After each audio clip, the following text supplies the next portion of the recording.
Hello, right, my name's Dan and today I'm going to show you how to make a bike generator for generating electricity from scratch. Okay, so first step is you're going to find yourself an old bike. Now this one is dodgy. If you turn left it goes right, so I thought it best not to go on it anymore, but it will make a nice generator.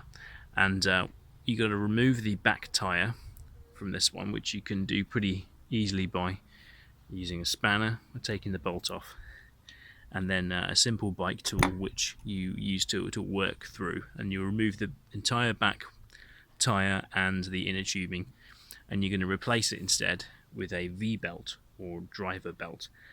This is essentially an elastic band which powers the car wheel or another vehicle by attaching it to the motor. So we'll be using it to attach to our motor later on. You might also have something called a derailleur, which you use to shift gears. Now you can take that off pretty easily with a screwdriver, but you'll have a loose chain.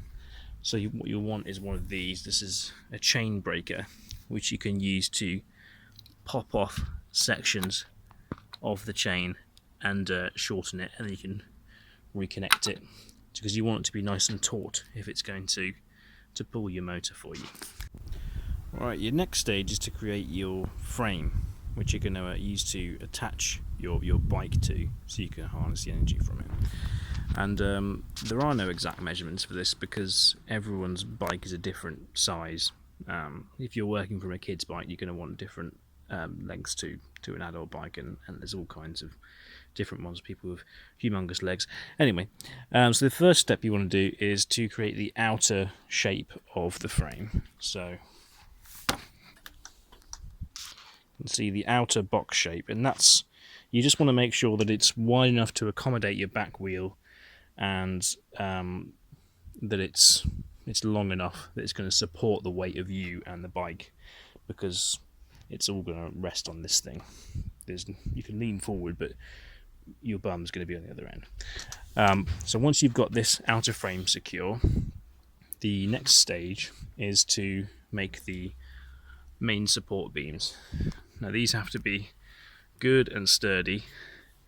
They also have to accommodate the bolt of your bike wheel, because that's what's going to slot into here. So you need to do a lot of measurements to make sure you get this right. First off, you need to make sure that the mount will keep your wheel about 5 inches off the ground. It doesn't have to be too secure, but just enough that it's not going to be rubbing against anything, otherwise it's not going to turn, and that it's secure in that bolt. And you're going to need to build support beams to go alongside as well. So we'll have support beams either side of your main beams, and two across the middle as well to keep it strong. And these you'll attach with screws. So you need a power drill.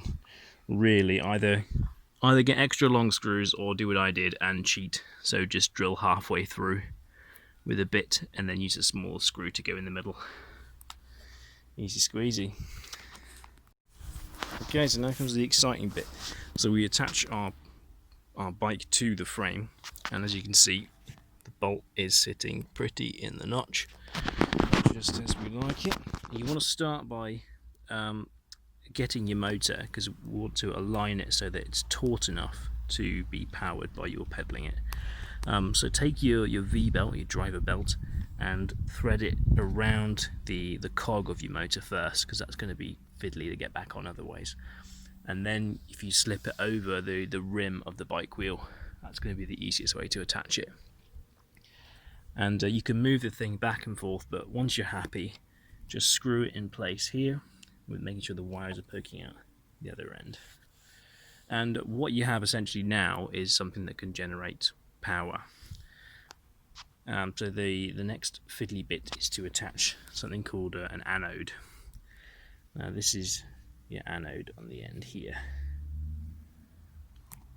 and this is going to prevent the power from going the wrong way, because what we want to do is send the energy from this motor into a battery, and this will keep it one directional. So you want to make sure that the cathode, which is the end on the right hand side, is pointing towards the positive terminal of the battery. So anode is the back end, cathode is the right hand side, and we'll be attaching the anode side over here, and this thing's going to be wired up to the red wire from the motor, and likewise this end will attach to the red end of the battery. Okay, this here is our battery. It's a leisure battery, and the reason we've gone for this is because these batteries don't mind being worn down to nothing. So you can have absolutely no energy in this thing and you can still reuse it. Whereas if you use a standard car battery, once you take it below a certain amount of power, it won't come back to life again. And these are used mainly in caravans for kind of extra energy for charging your phone batteries or what have you. So they're just right for what we need. And they come with these little wires and everything. So next stage is to attach your motor to the battery itself. And this is going to store the energy that you're charging. Now I've got some jumper cables. They're a little bit overkill, but they do the job just fine. So we're going to attach it to the cathode end of our diode, which is preventing energy from flowing back into the motor, which would make it turn. I know from bitter experience, if you put too much pressure on this system, then it will go backwards and turn the motor. So that's how you know. So we're going to attach it, he says.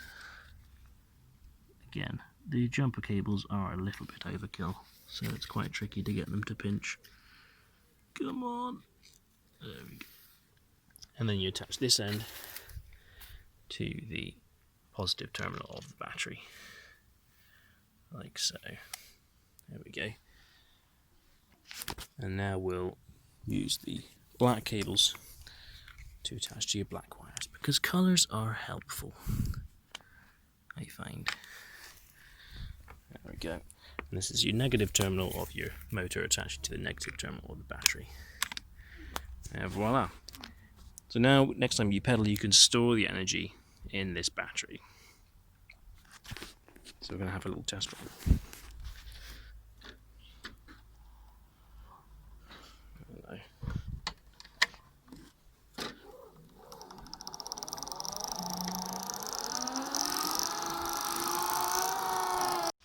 Okay, this next part is the fiddly part. So we're going to attach the battery to your inverter, and this is the thing that's going to convert the energy from your battery into something you could use to power your devices. So you want to attach the positive terminal of the battery to the positive terminal on the inverter, and thankfully for me, this is quite safe. It's a nice simple design.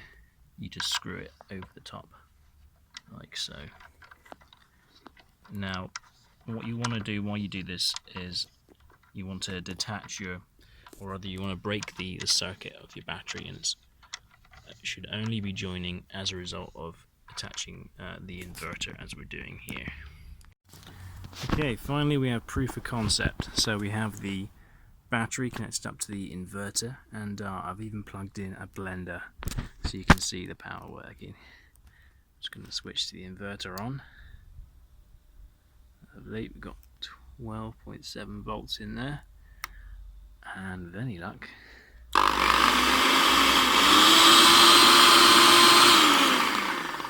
there you go, home generated green energy.